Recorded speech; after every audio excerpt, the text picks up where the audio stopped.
A patrol car turns off the road into a parking lot in Lancaster, California. A deputy is following up on a call that started just minutes earlier. A 911 caller reported a man swinging knives around in a public place. 911, what's your emergency? I just want to get report of a guy with some knife swinging gun in public. Where's the address?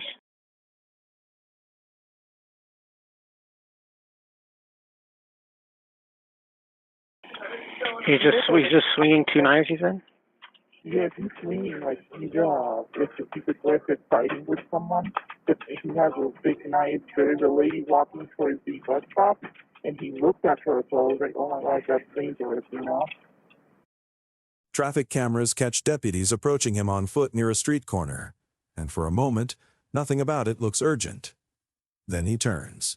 He starts walking straight toward the deputy's car. It has not even come to a full stop.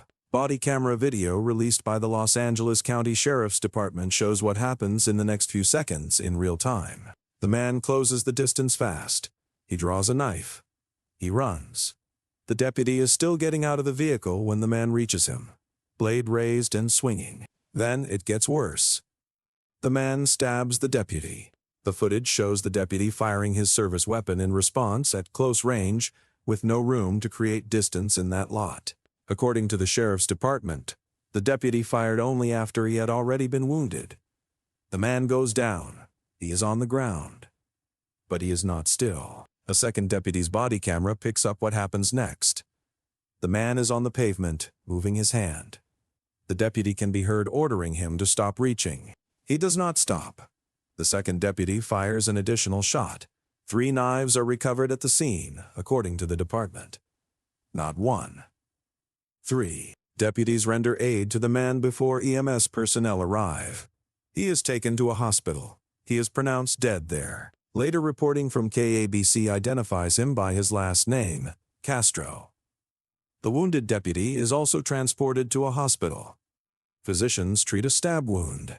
The department says he was admitted for further treatment, which means this was not a graze he could walk off. A blade broke skin closely enough that a deputy who ran toward a man reported to be swinging knives ended up needing hospitalization himself. The department dates the incident to June 20th. That is a detail worth sitting with, because the video was not released to the public that day. It came out later after the department had time to review both officers' footage, pull the traffic camera angle, and prepare a written statement matching what the cameras show. That gap between the shooting and the public release is standard for officer-involved cases in Los Angeles County, but it means the public is watching this unfold weeks after the deputies lived through it in real time. The department released a written statement laying out the sequence, and it matches the video almost beat for beat. Before Deputy 1's patrol car had even come to a stop, Castro turned and began walking rapidly in his direction. Then he ran. He drew the knife. He stabbed the deputy. The deputy discharged his weapon. When Castro moved his hand while on the ground, Deputy 2 gave the order to stop reaching, and when he did not comply, fired again. That is the account the department is standing behind, matched almost second for second against its own footage. What is not answered yet is what Castro was reaching for on the ground, or whether he was reaching for anything at all.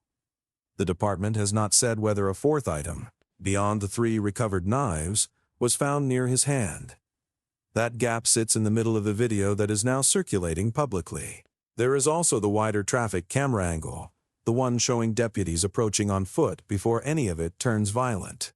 That footage shows what looks like a routine check, deputies walking, weapons not drawn, responding to a caller who said a man had been swinging knives in public. Nothing in that footage suggests deputies expected what came next. The turn happens in seconds. By the department's own account, Castro is the one who closes the gap first, before either deputy makes physical contact with him. The deputy who was stabbed survived the attack.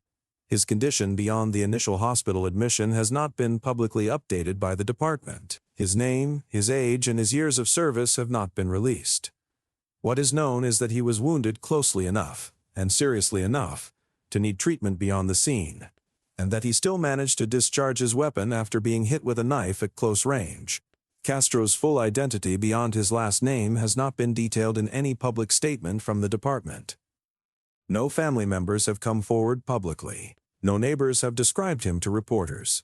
What exists right now on the record is a 911 call about a man with knives, 2 separate sets of body camera footage, a traffic camera angle showing the approach, and a written department statement matching the timeline nearly frame for frame. This is not a case heading toward trial. There is no defendant to arraign, because the man authorities say stabbed a deputy died at the scene of that same encounter. But it is a case that will go through the department's standard review process for officer-involved shootings, the kind every fatal use of force by deputies in Los Angeles County triggers automatically. That review examines both shootings separately. It looks at the first deputy's decision to fire after being stabbed, and it looks at the second deputy's decision to fire again after Castro failed to comply with an order to stop reaching. The footage keeps circulating in part because it is unusual to see a knife attack on a law enforcement officer captured this cleanly, start to finish, from 2 separate cameras. It shows the run. It shows the stab. It shows the fall.